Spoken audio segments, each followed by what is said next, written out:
সার্বিক পরিস্থিতি নিয়ে আলোচনা করতে রাজধানীর ধানমন্ডি থেকে যোগ দিচ্ছেন সুপ্রিম কোর্টের অ্যাডভোকেট ডক্টর শাহদিন মালিক। প্রিয় নম্বর সেট করে বিকাশে সেন্ড মানি করুন ফ্রি।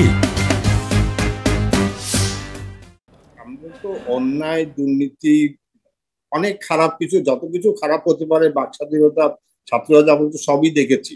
এবং এইগুলি মানে বাস্তবিক অর্থে 3 মাসে এই সব সমস্যার সমাধান সম্ভব না। এটা সময় সাপেক্ষ ব্যাপার। কোন দেশে 3 মাসে এটা করতে পারেনি। অতএব কিন্তু এই মানে এই সংশোধনগুলি করা, এগুলি দূর করার যাত্রাটা শুরু করতে হবে, এবং যাতে নতুন সরকার এই যাত্রাটা দৃশ্যমান যাত্রা শুরু করে, সেটাই আমাদের সবার কাছে কাম্য। কিন্তু আমি একটু আমার আগের কথায় যদি ফিরে আসে, যেটা হয়তো এখন ছাত্রদের পছন্দ নাও হতে পারে, কিন্তু একটা সংসদ 4-5 জন সংসদ সদস্য নিয়ে একটা ক্যাবিনেট করা, যে 20 জন বা 25 জন মন্ত্রিসভা থাকতে হবে এমন কথা সংবিধানে বলা নাই। 4-5 জনকে নিয়ে একটা ক্যাবিনেট করা, এবং ওই ক্যাবিনেটের উপদেষ্টা যাদের কথা বলা হচ্ছে, বা মানে 10-15 জন উপদেষ্টা থাকতে পারে। তো সামনে একটা সংবিধান অনুযায়ী ক্যাবিনেট থাকবে, মন্ত্রিসভা থাকবে, আর তাদের সাথে উপদেষ্টারা থাকবেন যারা সংসদ সদস্য না হলেও হবে। আর একটা কিছু যেটা আমি প্রথমেই বলছেন, যে আমরা সংবিধানকে ডাস্টবিনে ছুঁড়ে ফেলে দিব কিনা।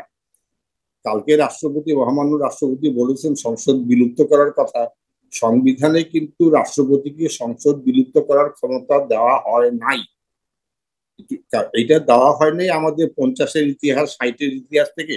রাষ্ট্রপতি সংসদ বিলুপ্ত করতে পারেন একমাত্র প্রধানমন্ত্রীর লিখিত উপদেশে। এখন তো প্রধানমন্ত্রী নাই, এককভাবে কিন্তু রাষ্ট্রপতির সংসদ বাতিল করার ক্ষমতা নাই।